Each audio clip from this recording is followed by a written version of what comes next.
All right, everybody, sorry about how that clip kind of just changed and everything. So if you guys couldn't tell, I actually don't remember how far I'm gonna edit in on this. We tried to bleed the clutch thinking that was the actual issue, and it wasn't. So we bled the clutch and the pedal started acting up, or was still acting up, not getting full pressure in there. So I know that the slave cylinder on there is brand new. If you guys go back a couple of videos, we put the slave cylinder on, a new slave cylinder on there when we were trying to diagnose the issue for the throwout bearing and the pilot bearing as well. And when I was down there, you can push on, when I had Kalen pushing on the clutch, I could see the slave engaging and pushing on the fork. So what that tells me is that the line is getting a certain amount of pressure in there, but it's not enough to engage the actual fork and everything. So my thought process is, it's not an internal transmission issue, okay? I don't think it's an internal transmission issue at all. I can move the fork back and forth and see stuff going on in there, and I don't hear any issues in there. But the fact that the pedal pressure is going in and out and there's no leaks from the line leads me to believe that I need a new clutch master cylinder. Okay, so I went to AutoZone, picked up an OEM clutch master cylinder. It's like it was like $100, about 110 bucks. And I made sure I got a new reservoir on it as well, because I don't know if there was an issue with the cap, because I know that they go, and sometimes the seal is what kind of causes the issues on it. All right, because the clutch would be good, and then you keep pumping, the clutch would go, then it would build itself back up, and then it would go. So there's something in that not the slave cylinder, in the clutch master cylinder, where there's an issue. And I know it's not the slave because there's no hole, no visible bleed that I could see from the actual boot on this slave, no dripping in the line or anything that was coming out. So it's something up in the top in the master cylinder that was the issue, right? So I'm gonna pick that up. So let's see if we can put this on and fix the problem. All right, so currently what I'm doing is bleeding the system. Not bleeding the system, sorry, draining the system out right now. Just so I can actually have no fluid left in this reservoir. Right now, it is almost emptying itself out. Just gonna let it continue to flush itself. Then I'm going to unbolt these bolts up here to get the reservoir out, and I'm gonna have to go inside of the cabin to get the bottom bolts. But yeah, I think it's either a 10 millimeter up here or an 8 millimeter here at the top.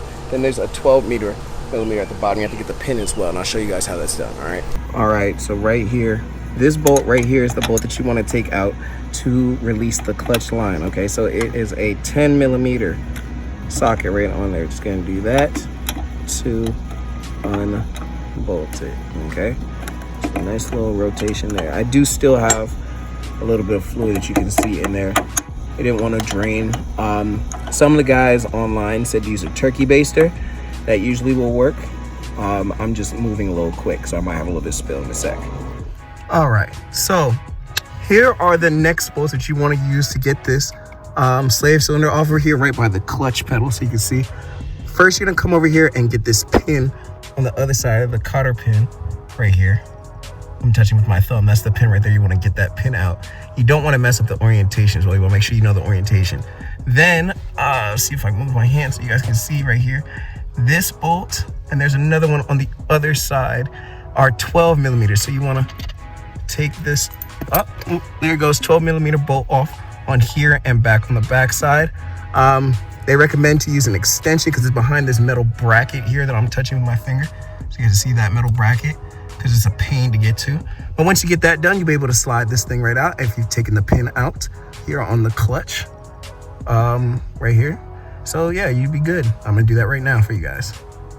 All right, so pulling the old clutch master cylinder out. That was probably the worst thing I've done so far, simply because that pin, that dowel pin, I couldn't get it out for some reason, okay?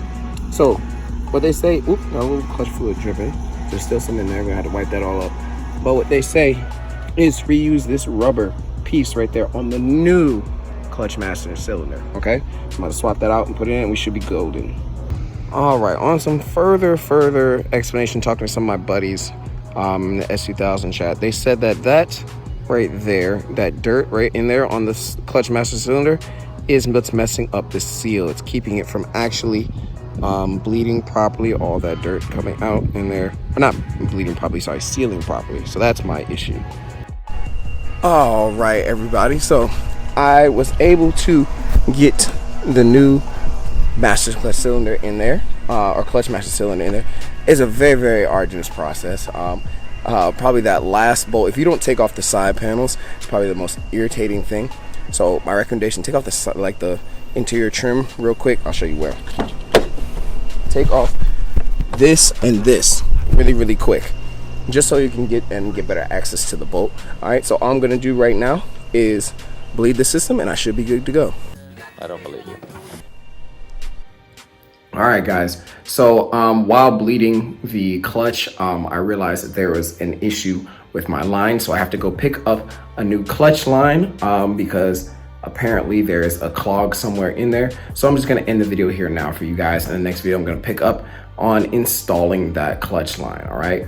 So make sure that you guys like, share, subscribe. Make sure you check out the website for new merch. I am wearing the hoodie, Barbells and Burnouts hoodie, 7 through the block hoodie right now. Make sure that you guys either go check out some new gear that's on there and some other stuff as well. Got some new projects coming out for you guys as well.